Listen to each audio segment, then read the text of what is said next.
आप जैसे जवाब दे रही हैं, मुझे मालूम है कि आप बहुत अपडेटेड रहते हैं, लेकिन उसके बाद भी मुझे लगा, पता नहीं कि आप उस पर बात करेंगे या नहीं, पर फिर मैं आपसे पूछना चाहता हूँ कि देश की राजनीति में दिलचस्पी रखते हैं आप? मतलब देखती हैं कि क्या हो रहा है? हाँ, हाँ जी, टाइम टू टाइम। क्या बात है। Time to time. तो क्या सब ठीक चल रहा है देश में हमारे? क्या मतलब ओवरऑल आपका परसेप्शन क्या है, सब ठीक चल रहा है या नहीं? मैंने पहले भी बोला हुआ है, I am very proud of the country we live in. I am very proud under the leadership we are in. I am very proud we've spent all these years being an independent India to a point where आज हम एक बहुत ही progressive देश का हिस्सा है और हमारा नाम टॉप में है. हमारी मार्केट आज, अब अगर आप देखो, चलो मैं तो छोटे लेवल पे बात करती हूँ, जहाँ मैं कंज्यूमर हूँ, जिन ब्रांड्स और जिन चीज़ों को हम सिर्फ टीवी पे या अब्रॉड में देखते थे, वो आज हमारे ही जगह पे खुले हुए हैं. आज वो सेम चीज़ें हमें हमारे यहाँ आके हमें दे रहे हैं. मतलब they see India as an emerging buying market and a consumerist market, which I think is a very big deal. जहाँ हम सोचते थे कि कब कहाँ कैसे, बट हम वहाँ आ चुके हैं. And I don't think it's very far where we will not be far from number one. So I am very proud of being an Indian and I think हम सही पाथ पे हैं. क्या बात है, थोड़ा जोर से हो जाए. क्या बात है. जो चकाचौंध आपने देखी आपकी फिल्मों की सक्सेस के बाद, कैसा आपको लगा? क्या लगता है आपको कि अब आप सक्सेसफुल हैं? एक तो चकाचौंध होती नहीं है. क्या बात कर रहे हैं, हमें तो यही लगता है कि चकाचौंध है वहाँ. वही तो मैं कह रही हूँ, आप उस नज़रिए से देखते हो ना. आपकी फिल्म हिट होती है का मतलब क्या होता है मेरे लिए? चलो मैं अपनी बात करूँगी. मुझे मतलब ये लगता है कि इतने लोगों ने मेरी फिल्म देखी, मेरे लिए वहाँ वो एंड होता है. मैंने कभी उससे ज़्यादा नहीं सोचा है कि मैं अब ये सक्सेस पा चुकी हूँ या मैं इस मकाम पे आ चुकी हूँ. मैंने ऐसे कभी नहीं सोचा, बिकॉज़ हर फ्राइडे चीज़ें बदलती है. आज मेरी फिल्म चली है तो इतने लोगों ने मुझे पसंद किया है. 2 महीने बाद मेरी फिल्म नहीं चलेगी, उतने ही लोग बोलेंगे मज़ा नहीं आया. तो क्या मैं उनसे नाराज़ होकर थोड़ी बैठ सकती हूँ, है ना?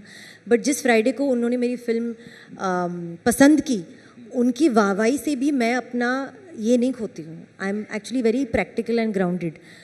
ये फिल्म है, ये काम है. आप जाओ, दिल से वो काम करो, होप फॉर द बेस्ट. अगर होता है तो उसे इन्जॉय भी करो. ऐसा भी नहीं है कि आप एकदम ही पेसिमिस्टिक व्यू रखती हूँ, वैसा नहीं है. बट वो इन्जॉयमेंट मेरे लिए वो है कि बस मुझे एक मौका मिला है, उतना प्यार मिला है कि मैं और काम कर सकूँ. उससे ज़्यादा चकाचौंध मुझे नहीं दिखती. मैं काम करती हूँ राजीव, और मैं घर जाती हूँ. Very simple. क्या बात है, सिंप्लिसिटी. अच्छा, अब मैं थोड़ा सा और आगे जाके सवाल पूछना चाहता हूँ कि साउथ की फिल्में हमने हाल के समय में देखा, उनका डोमिनेंस देखा, उनको बहुत पसंद किया गया नॉर्थ में, और बॉलीवुड की फिल्मों को बहुत क्रिटिसाइज़ किया गया कि वही घिसा पिटा आप जो है लगातार लोगों के बीच में परोसा जा रहा है. इस डोमिनेंस का कारण आपको क्या लग रहा है, और क्या ये जो है बॉलीवुड आने वाला, मतलब अपने आप में कुछ बदलाव आपको लगता है कि कर रहा है?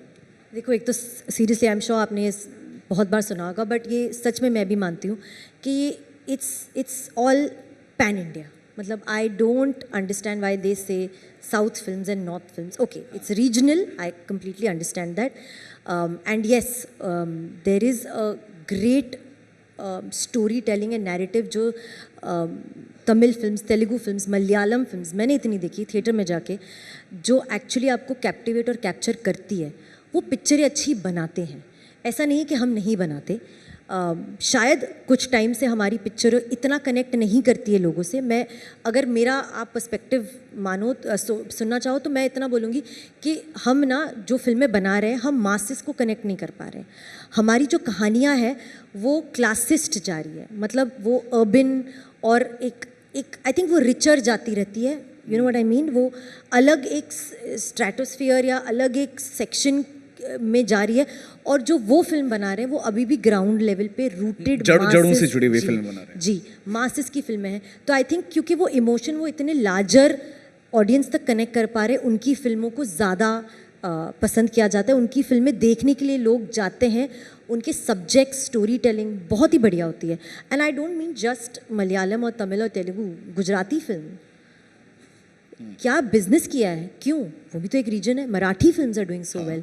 सो माई होल थिंग इज़ कि सिर्फ हिंदी स्पीकिंग फिल्म्स जो है वो एकलौती फिल्में नहीं है, बहुत रीजनल फिल्म्स हैं जो अच्छा काम करती है। और जब आप अच्छा काम करते हो ना तो आपको ऑडियंस मिलेगा और आपको वो कनेक्टिविटी मिलेगी और आपकी फिल्म एक्चुअली लिफ्ट होगी ही होगी। So I think the viewpoint and the effort should be to make a good film at the end of the day. अच्छी फिल्में भाषा बनाएं, कोई भी हाँ। हो फिर भाषा पर तो बहुत विवाद हो रहा है हमारे देश में आजकल। हो सकता है, बट आप एक आर्टिस्ट हो, आप एक फिल्म बना रहे हो, आप सिंपल रहो ना, विवाद से दूर रहो, क्रिएटिविटी में रहो। चलिए अब आते हैं वापस आपकी फिल्मों पर। आपकी इतनी फिल्मों में आपका सबसे पसंदीदा फेवरेट डायलॉग कौन सा है, और अगर आप यहाँ पर मौजूद ऑडियंस को अगर सुनाएं तो उससे अच्छा और क्या होगा? मेरी एक फिल्म आई थी छलांग, उसमें एक डायलॉग है और थोड़ा स्पोर्ट्स से रिलेटेड है, बट जब मैंने वो डायलॉग वैसे तो मस्ती में बोला था, बट अगर जब मैं सुनती हूँ तो मुझे लगता है मेरे लिए, मेरी लाइफ के लिए बड़ा करेक्ट बैठता है। एक डायलॉग था कि इनकी बैटिंग देख के एक सीख मिलती है हम सबको। क्रिकेट खेल रहे थे राजकुमार राव जी, कि इनकी बैटिंग देख के हमें एक सीख मिलती है कि गेम पहले से डिसाइड नहीं की जाती, बॉल देख के मारा जाता है कि इस पे शॉट मारेंगे या इसको डिफेंड करेंगे। समझ रहे हो कि आप वो नहीं डिसाइड कर सकते कि आगे से जो बॉलर है वो बॉल कौन सी फेंकने वाला है। पहले उस बॉल को देखो, पहले से जज करोगे कि अगले बॉल पे छक्का ही मारूंगी तो नहीं हो सकता, है ना। कुछ बॉलें डिफेंड की जाती है। So for me that is my life motto कि see what is coming your way और डिसाइड करो उसको कैसे डील करना है। हर चीज़ सेम नहीं होती। क्या बात है, अब समय इतनी ही हमें इजाज़त दे रहा है। Nusrat, thank you so much agenda आज तक का हिस्सा बनने के लिए आप यहाँ पर आए, और थैंक यू।